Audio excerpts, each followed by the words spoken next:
Today, we're diving into a case that's as tragic as it is incredibly confusing: the death of 26-year-old Nikki Bhati in Greater Noida. What at first looked like a clear-cut, horrific case of dowry murder has now just completely unraveled into a tangled mess of conflicting evidence and so many unanswered questions. And it all started with one piece of testimony. Right at the very heart of this whole story is this single, chilling statement. It comes from the only eyewitness, Nikki's own young son. This account is absolutely harrowing, and it shaped the entire initial investigation, painting a brutal, horrifying picture of his mother's final moments. It's really the emotional core that this entire, complicated story is built on. So, to really understand how we got to this point, we have to start with the one thing nobody disputes: the horrifying event right at the center of it all. On that day, Nikki Bhati suffered terrible burns, and tragically, she would later die from those injuries. The argument that happened right before, well, it was reportedly about her wanting to reopen her beauty parlor and post on social media. You know, things her husband, Vipin, allegedly didn't want her to do.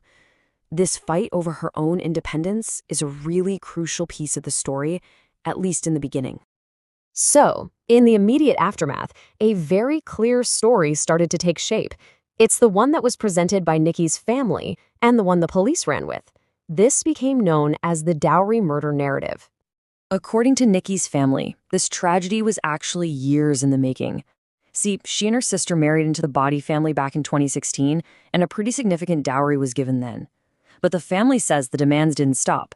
They claim that for years, the in-laws just kept pressuring them for more and more money, more assets, until it all came to a head with one final massive demand in 2025. The point they're making is that this wasn't some sudden act of violence, but the brutal end to a really long history of alleged harassment. And this was the final number, at least according to Nikki's father, a demand for 36 lakh rupees. We're talking tens of thousands of dollars. It's just a staggering amount of money, and it really highlights the kind of severe financial pressure that was allegedly being put on Nikki and her family. For investigators, this was a powerful motive. So based on the family's complaint and all this initial evidence, the arrests happened fast.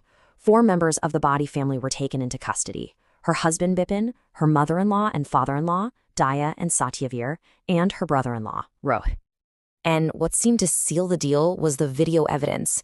It was recorded by Nikki's own sister, Kanchan, and these really distressing clips started going around that appeared to show the attack as it was happening. The video seems to show Nikki being doused in some kind of liquid. They think it was a thinner from her beauty parlor supplies, and then collapsing down the stairs, literally engulfed in flames. This video was just explosive, and it seemed to confirm the absolute worst. So the official charges really reflected how serious all this evidence was. They were filed under the new Bharatiya Nyaya Sanhita, or BNS, which is India's recently enacted penal code. And the charges were severe: murder, voluntary causing hurt, and criminal conspiracy. At this point, the case seemed pretty much open and shut.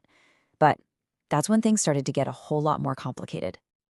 Just as the public story seemed set in stone, new information began to surface. And it introduced a series of really stark contradictions that started to challenge the very foundation of the case. All of a sudden, the investigation was split between 2 completely opposite stories. On one side, you have this powerful dowry murder allegation, right? Backed by an eyewitness and video. But on the other side, claims started popping up from locals and from the husband's family that Nikki's death was actually a suicide, or maybe even a tragic accident caused by a cylinder blast. But the biggest challenge to the murder narrative came from a new CCTV clip. It's from a grocery shop right across the street, and this footage reportedly suggests that the main person accused, Nikki's husband Vipin, wasn't even at the house when the fire started.